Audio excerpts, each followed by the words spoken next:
The point. The president has a point, and nation building is not easy. Governance is not easy. To make durable decisions, effective, durable decisions, you need to analyze the problem well, spend time thinking through it. Development is thinking intensive. It is not action intensive. Thinking intensive. And if you do a lot of critical thinking around the issue, you come to some of the positions that Martin has come to. For instance, that the state of emergency per se won't solve the problem, all right? And last week, I got a call from a very senior military person. I mean, very, very senior, very experienced, and clearly knows what he's talking about. And he made a very, very good suggestion. He said, look, state of emergency, like you're saying, it's a declaration of something, and it goes with so many other things. On the other hand, you could simply declare every galamsey area as a security zone. What it does is you don't have to go to parliament, but you open up that space for the military and the police and the security agency to take it over and then deal with it. That is a better way, in my view, of dealing with it. Declared as a security zone. Declared as a security zone.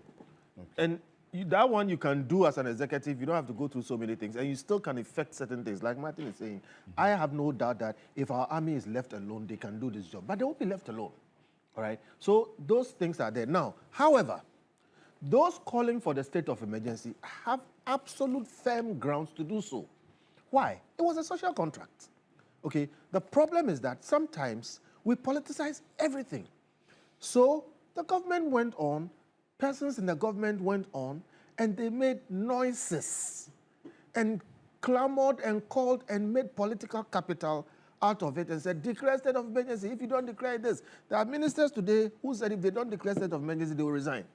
And they said all kinds of things. When you do that, you make a promise to the state, the nation, the people. And if based on that you get into office, you are morally bound to do so. That is the grounds upon which people are saying declare a state of emergency. But like I said, development is not action intensive per se. It is thinking intensive. So honestly, for some of us, we think that some mistakes are being made. And until those conceptual mistakes which when you embark on that path, it is clear you're going to get a certain result. And that's why galamsey hasn't been solved. Personally, right now, I can tell you, I don't think we'll solve galamsey. You don't think we'll solve No, we won't. We will not solve galamsey because we are not serious about solving galamsey. Look, let me quote Thomas Sowell. Okay, you can Google him. He says, it is hard to imagine a more dangerous or stupid way of making decisions than by putting those decisions in the hands of people who pay no price for being wrong. This is Thomas Sowell. Forgive his language. He says, it is hard to imagine anything more stupid, anything more dangerous than putting in the hands of people a job that they have to do for which they don't pay any price for failing. All right? On the other hand, in the case of galamsey, it is worse. Let me tell you why. They don't pay any price for failing, and they gain a lot for failing. We sacked the MPP. Oh. It's a price. The MPP, all the pikes, the corruption, they were chopping left, right, center, but we booted them out. You see, that again is our problem.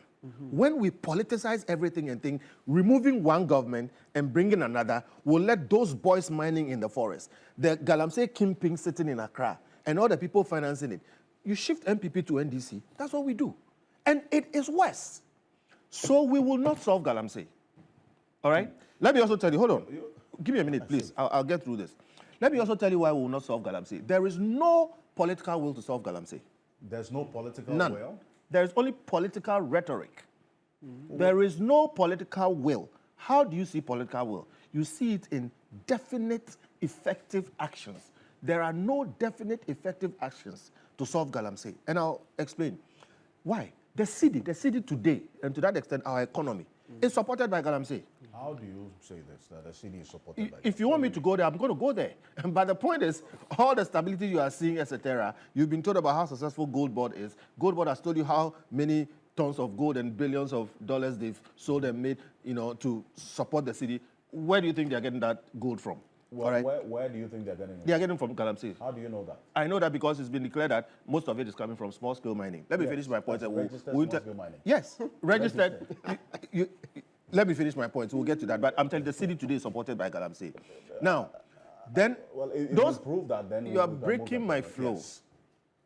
I'm making the points why. I said there's no political will. The economy is supported by it. Those in charge of support of stopping galamsey are the ones benefiting from it. All right. Let me tell you, I quoted Thomas Sowell, and I'm going through some of the things that if we want to do, we can do. And we will not do because, like I said, there's no political will to solve it. For instance, these are things that we can do today. Today. All right? One, the government or the president can issue a statement and ban all imports of excavators. Ban all non-construction uses of excavators. Today, he can pass that. And there's no reason why not. A small country like Ghana is the world's biggest importer of excavators. Why? And most excavators in Ghana are being used for destruction instead of construction. Well, Today, the president can ban it, and anybody found using an excavator which is not being used in construction, it can be seized. Okay. I'm not talking about galamsey. I'll finish. I just have 2 or 3 points. Yes, no, I just want to say that the point about William being the world's biggest importer of galamsey is not supported by facts. You know, okay, I get it. I mean, we are making the point. We are part of. I hear you. But not the world's biggest. If you talk about the sub-region, yes. Okay, I hear you. But the world's biggest importer. You make a note. When I finish, you can clear those things. I just wanted to make that I concede on that. Okay, we are amongst the biggest. The point is still the same. All right? So I get it. Now, today, like we just said, instead of passing state of emergency and doing nothing, you can declare security zones in all those places and let loose our military there and let them do their work. Today, if you want, galamsey happens in districts. In each of those districts, there's a district chief executive. In each of those districts, it's covered by a regional minister. And these districts are also covered by chiefs. All right? Today, if we want, we can make a rule that says, if galamsey is found in your district, you lose your job. Why is that difficult? Why is that difficult? This is an existential problem for this country. It is killing people.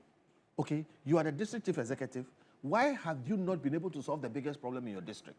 If today we find galamsey in your district, you are out. A new person comes, and we keep sacking them. Today, we can do it if we want to. And I'm saying there's no political will. That is why we will not do it. Then let me add this to it also. Listen, we have chiefs who are custodians of our lands. Custodians are, in effect, trustees. It doesn't belong to them. You have a situation where a local problem like galamsey, digging and spoiling and polluting the land, is having a national effect. We are all paying the price for somebody's, malfeasance. Yeah. It is reasonable for us, and we can do it today using an executive order or go to parliament and pass a law that says that every land space which galamsey is found on shall be nationalized. It shall be forfeited to the state. It shall no longer belong to that chief and no longer be in the power of the chief, etc. All right? In other words, if you're a chief and you allow galamsey on any part of your land, that land is lost. You don't have any rights over it. Alfred, yes. I have just listed a number of things. If you play back, you see what I mean. Yes. I can go through it back for time. And I'm saying these are things we can do today. But there is no political will to do it because the people who are supposed to fix it are the ones benefiting from it. And Thomas Sowell has told you, and he said it decades ago, that it's a very, very, very bad way of governance. So let's stop the screaming and shouting about state of emergency per se. But I've also told you that is because Eduji and his people campaign heavily over it. And that is why people are charging them to execute on that. All right? So please, galamsey can be stopped. But as far as I'm concerned, until I see some of these things that can be done easily being done, I don't think we'll solve it. Including the chiefs and traditional leaders forfeiting their lands. Leading that charge on the ground. Because you see, there's that concern about the deficiency of the legs that Martin Bebo talks about being on the ground. If the chiefs and people take charge of their own destinies in fighting galamsey in the areas, will not necessarily need... You are perfectly right. If I didn't go there, but there are instances where there are pockets, areas where galamsey is not present. And the only reason why is because the chiefs refuse to allow it. So look, no government can come from Jubilee and go and solve galamsey in Echiman-Polua. It is the chiefs and the people, which is why I'm saying there should be a consequence for them not doing it. The consequence of not doing it is that you, the chief, you lose that land. All that space of land, that whole forest reserve is nationalized. It's no longer yours. Number two, the people there will also lose the land for farming wild because it's declared a security zone. The army goes there. Where you don't find galamsey, there's only one reason. It's because the chiefs and the people refuse to make that happen. Sorry, you took me there, so let me go there. We at Imani are aware of something. There's something called the galamsey economy. It is supporting 4 million people in Ghana. Okay. 4 million? Yeah, that's one of the estimates. Supporting 1 million to 4 million people. Yeah, the president cited this. Oh, well, good. I didn't even hear that. But that's what our research is showing. And this is more than just the people mining, etc. That is a massive problem. Okay? And until the people get to a point where they feel stopping galamsey will be more beneficial than doing it, they won't stop it. People selling food, selling water, and all those other things. I hear people are rationing water in some places. All right, yeah. So if you take the fact that in an economy like ours, 4 million people are supported by galamsey, then you need really serious things being done to make sure that it makes more sense for them not to do that, but to do other things. So, Alfred, I've listed just a few things, and I'm asking, why would we not do those things today? Why not ban excavators? Why not make every DCE's job dependent on removing galamsey? Why don't you nationalize all lands where galamsey is found present and make sure that you can declare those areas security zones, allow the army to run around in those places? As for your army thing, I've been telling the army people that we don't want them here. No, let them go and build roads and defend. I agree with building roads, but the point is this. Let the police work. They just also have a a SWAT team. They have the myself, the army has tried, they didn't succeed because they were interfered with. If we leave them alone, they can do it. This is internal aggression.